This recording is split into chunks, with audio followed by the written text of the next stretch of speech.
Maligayang Pasko at manigong bagong taon, mga kapwa ko Pilipino. Ang ating tatalakayin ngayon ay tungkol sa schedule na January 13, 2025 na Iglesia ni Cristo na rally. At ito po ay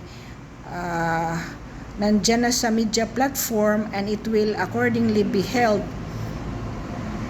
in Luneta. So everyone is inclined to join sa mandate. Alam niyo po ba na ang Iglesia ni Cristo ay may 2,806,524 members sa Pilipinas lamang, which is 2.6 of the country's population. Sila po ang third largest church organization na mandate na napaka-strong ng kanilang leadership. So number 1 is Catholic Church, pangalawa yung Muslim, and then third po ang Iglesia ni Cristo sa dami ng membro nila. Kaya po, pag ito ay totoong mangyari sa Luneta, January 13, 2025, magpupuntahan po ang lahat ng mga katauhan na ayaw na ng mga pinagagawa ng ating current governance. And as you know, tatlong sabay-sabay muna sa first week of December ang final na impeachment against BP Sara, at before the Christmas arrived, ito po ay finalan ng fourth impeachment complaint.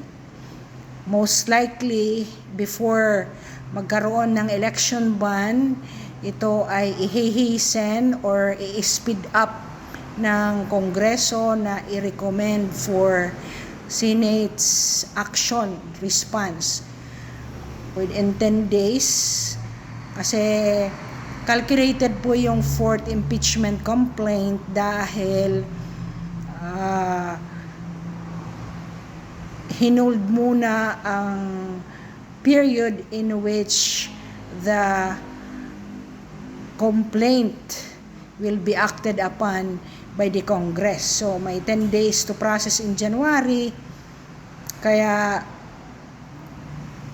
ang 13 is a calculated schedule, because if the Congress will start their meeting by January 2, so minus Sunday, ang January 13 may be the 10th day sa Congress for them to recommend to Senate under the Philippine Constitution. Kaya sana po maghinahon tayo, at ang mga politiko sana sa Kongreso, because nandoon po sa kanila, maging fair sila. So give justice to whom justice is due, and then ilagay po ang tamang mga pangyayari. Kung may nangyari man talaga na illegal, ay sana ibigay na lang yan sa Commission on Audit to find out whether or not there was really illegal actions being undertaken by the Vice President. As we know, the INC is the fastest growing indigenous Christian churches in the world, hindi lang dito. Kaya may estimated membership siya na over 3 million worldwide. At alam naman natin na pag ang leadership ng iglesia ang magsabi, ang lahat ng kanilang membro ay talagang would faithfully follow the rule ng kanilang church leader. Meron pa akong segment nito na isa, ang paninindigan naman ng iglesia, dahil sinabi ni President Marcos Jr. na wag na yang impeach na yan. So they are just following also the mandate of the Republic of the Philippines President na i-hold na yung impeachment na yan. And we just work. To this end, thank you for listening again, and let us pray sana sa New Year na yan, bago mag-Chinese New Year ng January 29, 2025 ay ma-resolve na po ang ating mga divided na political leaders.